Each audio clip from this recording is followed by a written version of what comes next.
Okay, welcome students. Okay, good morning all of you. Okay, today we will discuss about determination of mass of cooling water. Okay, in this class, okay, we will see the requirement of cooling water for steam condenser. Okay, generally we are condensing the exhaust steam of the steam turbine inside the condenser device. For that purpose, we have to use one cooling medium, that is cooling water.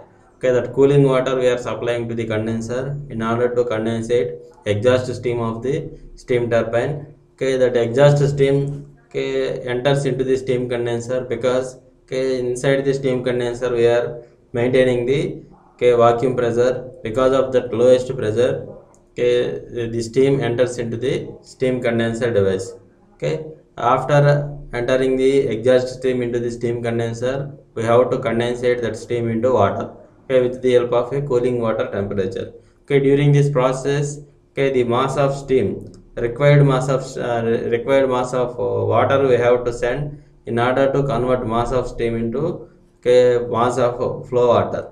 And we have to maintain certain low temperature to the cooling medium, and we have to condensate the exhaust stream up to the lower temperature. Okay, during this process we have to observe some parameters. Based on that parameters only we can decide the requirement of cooling water for condensation process. Okay, these are the parameters we have to remember, and we have to choose, okay, while condensing the steam inside the type of condenser. Generally we are using the two different types of condensers. One is surface condenser and second one is jet condenser. We are already discussed in previous classes. Okay, in surface condensers and jet condensers we are condensing the exhaust stream into cooling water. So, okay, let us consider MW is mass of cooling water required in kilogram per hour.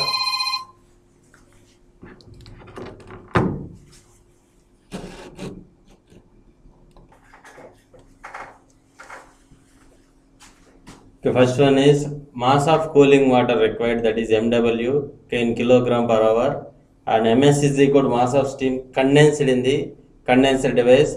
Okay, this mass of steam we are taking from the type of turbine, and TS is the saturation temperature of steam corresponding to the condenser vacuum in degrees centigrade. Okay, we are maintaining the vacuum pressure inside condenser, and corresponding to the temperature in that vacuum, okay, we have to condense the steam up to the saturation temperature. Okay, that is the TS. And TC is temperature of condensate leaving the condenser in degrees centigrade. Okay, after condensation, the condensate mixture or condensate having one temperature, that is TC. In case of TC, okay, that is equal to the TW2, temperature of cooling water at outlet. In case of jet condenser, we are already seen. In case of jet condensers, okay, the cooling medium and exhaust steam mixes together. In case of surface condensers, okay, both are not mixing together. Okay, for in surface condensers, TC and TW2 are different, and in case of jet condensers, TC is equal to TW2.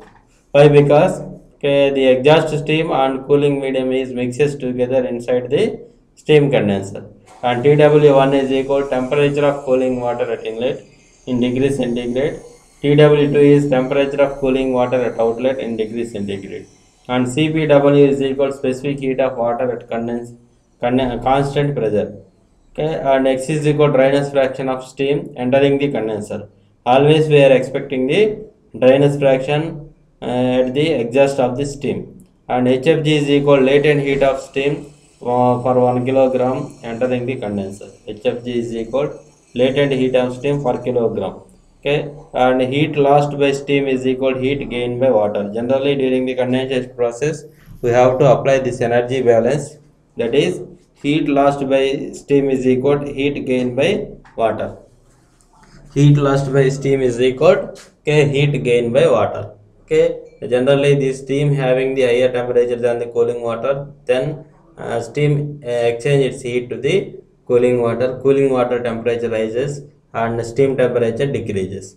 Okay, the heat lost by steam we are calculating based on the, okay, mass of steam into Okay, X into HFG, this is the latent heat of steam, plus CPW, specific heat of water, into Ts minus Tc. Ts is equal to saturation temperature of steam corresponding to the vacuum.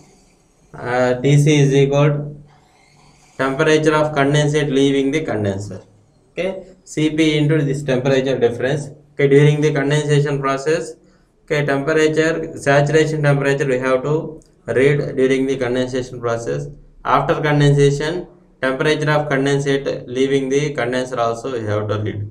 Ts minus Tc, okay, is equal to mw into cpw tw2 minus tw1. That means, okay, this quantity of heat is absorbed by the cooling water from the exhaust stream. Exhaust stream initial temperature is Ts and final temperature is Tc.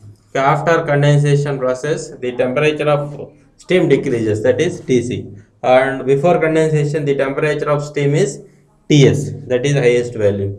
Okay, we required the mass of cooling water required. Okay, mw quantity we have to find. Okay, mw is equal to ms into x into hfg plus cpw into ts minus ts divided by cpw into temperature rise of cooling water during the condensation process. This is only for surface condensers. This is only for surface condensers.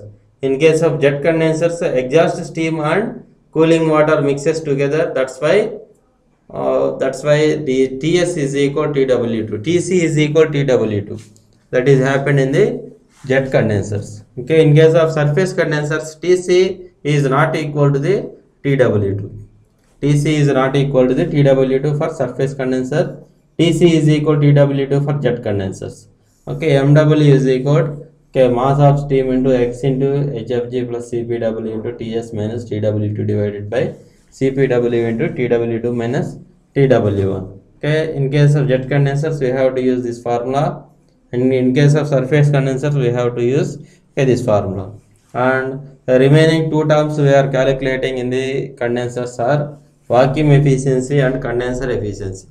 In case of vacuum efficiency, actual vacuum by maximum obtainable vacuum.